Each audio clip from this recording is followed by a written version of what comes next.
আপনারা? আশা করি ভালোই আছেন আর আমিও খুব ভালো আছি। তো আজকে নিলাম নতুন আরেকটা রেসিপির সাথে আর নতুন আরেকটা ব্লগ বন্ধুরা। এই যে দেখুন আমি এক ফোড়নের ডাল বানিয়ে নিয়েছি, মসুর ডাল।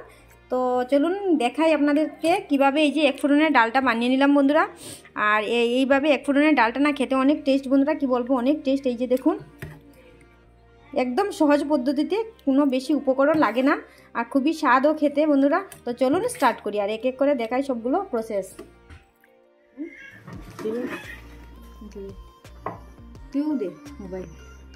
তো প্রথমত বন্ধুরা এই যে দেখুন আমি এই যে ধনে পাতা, পেঁয়াজের পাতা আর পেঁয়াজ কুচি, আর এখানে দেখুন এই যে কাঁচা লঙ্কা কেটে কুটে রেডি বন্ধুরা। এই যে আর ওদিকে দেখুন আমার ডালগুলো ধুয়ে মানে 1 ঘন্টা আগে এই যে ভিজিয়ে রেখেছিলাম, তো মানে নরম হয়ে গিয়েছে, ফুলে গিয়েছে দেখুন। আর এদিকে আমি আলু একটা কেটে নিয়েছি, তো ধুয়ে টুয়ে রেডি বন্ধুরা। তো এদিকে আমার কড়াই বসানো হয়ে গিয়েছে দেখুন, আর কড়াইটা অলরেডি গরম হয়ে গিয়েছে। তো দিয়ে দিচ্ছি বন্ধুরা প্রথমে তেল।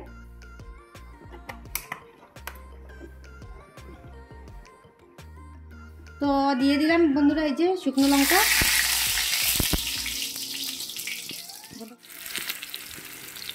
তো শুকনো লঙ্কা আমার অল্প অল্প ভাজা হয়ে গেছে বন্ধুরা। তো দিয়ে দিলাম এই যে পেঁয়াজ কুচি।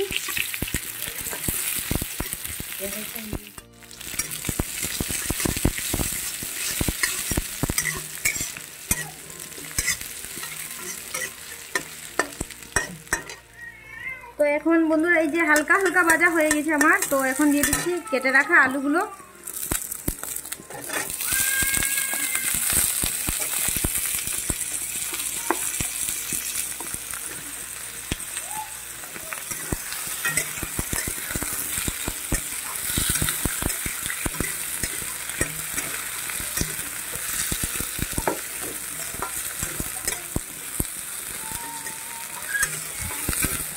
তো এখন এই যে কম মাছ দিয়ে তো ঢাকনা দিয়ে রেখে দেবো।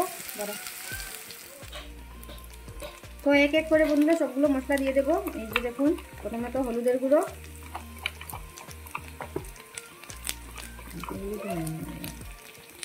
আর অল্পখানি এই যে জিরের গুঁড়ো।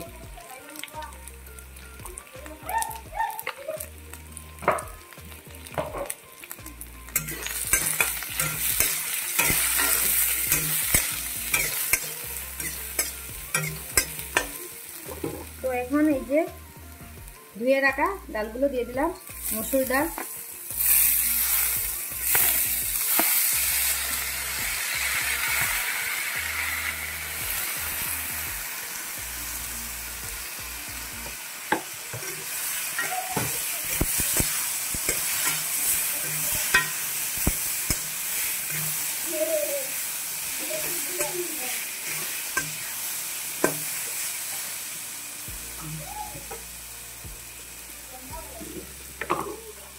আর স্বাদ মতো দিয়ে দিচ্ছি বন্ধুরা এই যে লবণ।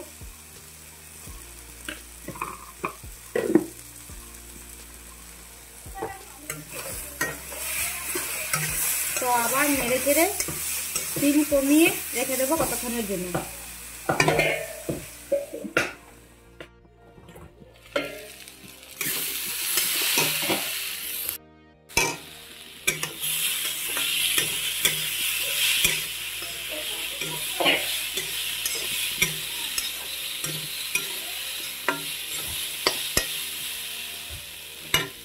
তো এখন দিয়ে দেবো বন্ধুরা এই যে কেটে রাখা কাঁচা লঙ্কা, এই যে 4-5টা।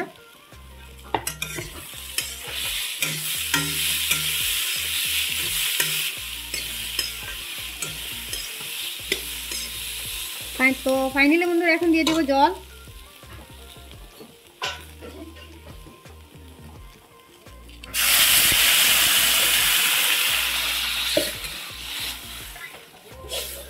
তো এখন ঢেকে রেখে দেবো।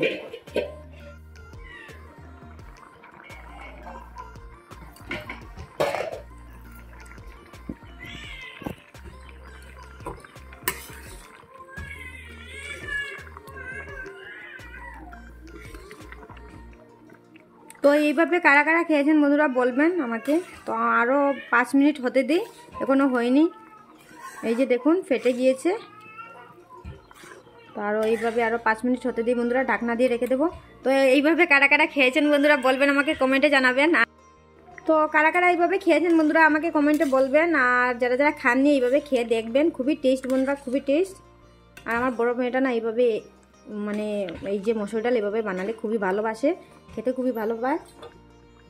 ওই বারবার বলে আমাকে এই যে মা এভাবে ডালটা বানাও মা, তো আমি বানিয়ে নিই বন্ধুরা, ঝটপট সময় কম থাকলে এইভাবে বানানো যায়।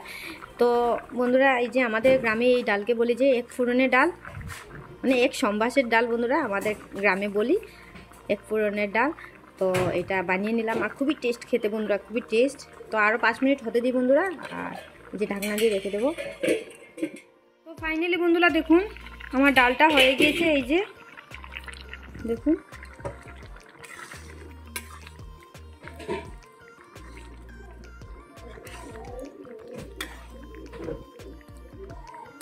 তো এখন এই যে কেটে রাখা পেঁয়াজের পাতা কয়েকটা দিয়ে দিলাম, আর এখানে দেখুন এই যে ধনে পাতাও কয়েকটা দিয়ে দিলাম।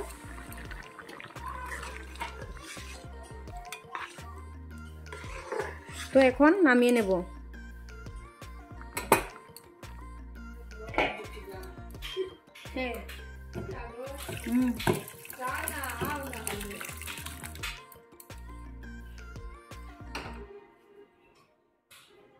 তো আবার অল্পখানি বন্ধুরা এই যে ধনে পাতা আমি উপর থেকে ছড়িয়ে দিলাম, আর পেঁয়াজের পাতাও দিয়ে দিলাম।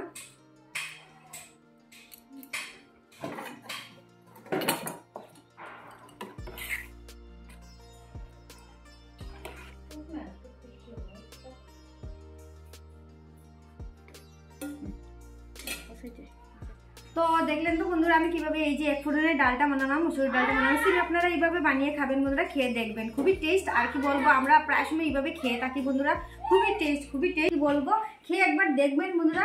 আর যদি আমার রেসিপিটা ভালো লেগে থাকে বন্ধুরা প্লিজ একটা লাইক করে দিবেন, আমার চ্যানেলটা সাবস্ক্রাইব করবেন বন্ধুরা। তো আজকের জন্য এতটুকু, আর কমেন্টে বলবেন কিরকম হয়েছে আমার এই যে এক ফোড়নের ডালটা। তো আজকের জন্য এতটুকু বন্ধুরা, আবার দেখা হবে নেক্সট কোনো রেসিপি নিয়ে, নেক্সট কোনো ব্লগে। তো টাটা, বাই বাই, ভালো থাকুন, সুস্থ থাকুন।